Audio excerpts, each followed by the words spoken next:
Every great sailing adventure starts with a single moment of madness.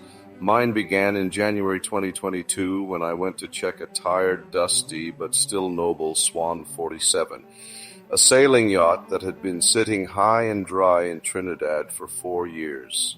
She was named Ubuntu, and the moment I learned the meaning of the word, I realized she could never be renamed.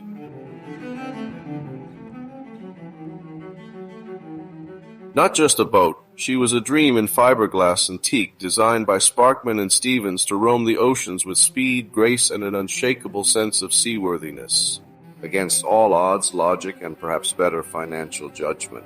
I bought her. A bit rough around the edges maybe, but all the right bones. The rest, well, that's where the tools, sandpaper, ton of elbow grease, and mild existential crises came in.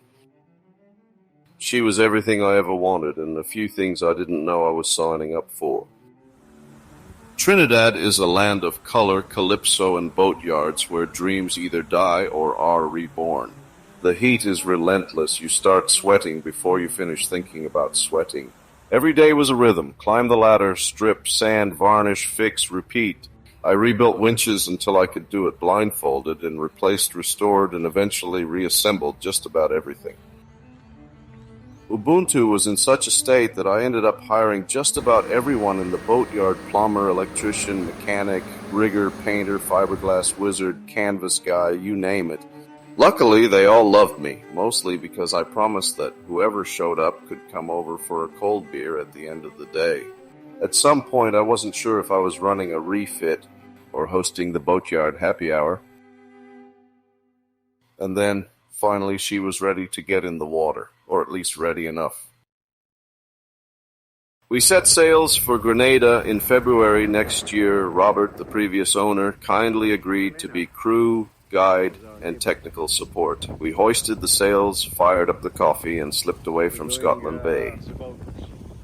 The morning we left was pure cinematic glory. Blue skies, fresh breeze, and a boat that looked significantly better than when I first laid eyes on her. Spirits were high. Coffee was strong.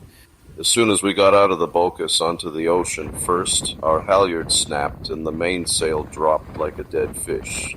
We improvised with the topping lift and it worked just fine. And then halfway to Grenada, the boom-vang wire shattered with a loud bang, but since there was nothing that we could do, we just kept going.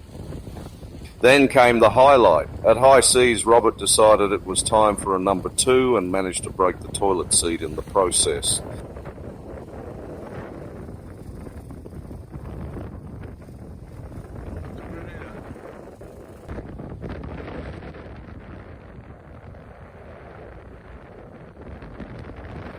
We finally reached Grenada Yacht Club in a pitch-dark night hour. No lights, no one to guide us in. But somehow we docked stern in like seasoned pirates. All in all, a smooth 13-hour passage. For a boat that hadn't touched water in 4 years, nothing broke that couldn't be laughed about later. Next morning, as we walked to check in with customs and immigration, it hit me. The journey wasn't just about distance. It was about reclaiming something, a dream, a challenge, a sense of freedom I hadn't felt in years. In Grenada, life instantly felt lighter. Soon after, Sherry arrived, more than happy to swap Toronto's frozen sidewalks for Grenada's tropical sun, ready to follow me anywhere this adventure might lead. We settled into the yacht club, where days quickly became a rhythm of laughter, stag beer, and the kind of friendships that make an island feel like home. Clinton and Godfrey with stories as deep as the waters they fished, and a few other unforgettable characters soon became part of our circle.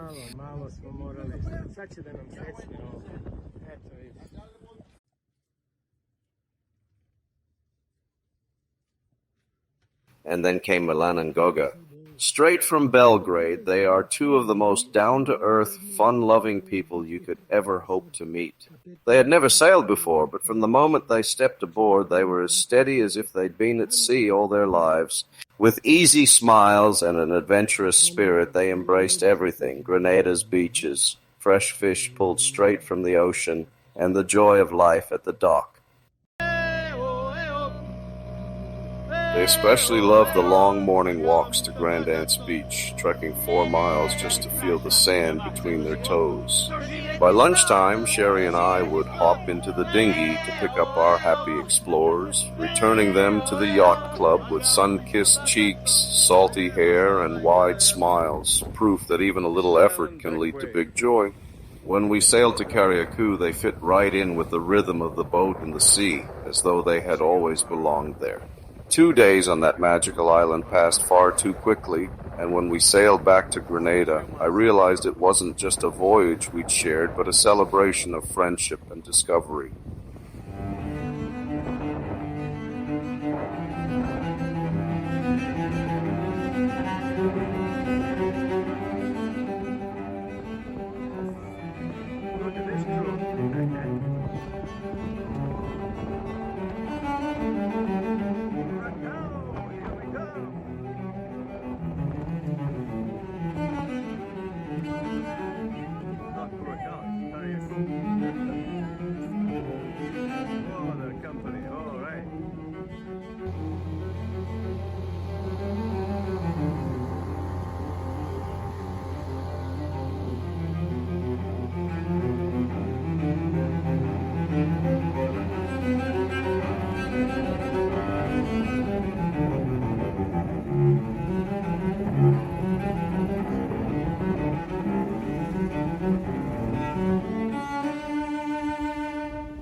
In May, I left Ubuntu on a mooring ball in Mont Hartman Bay under the Gabriel's thoughtful watch and went back to Toronto.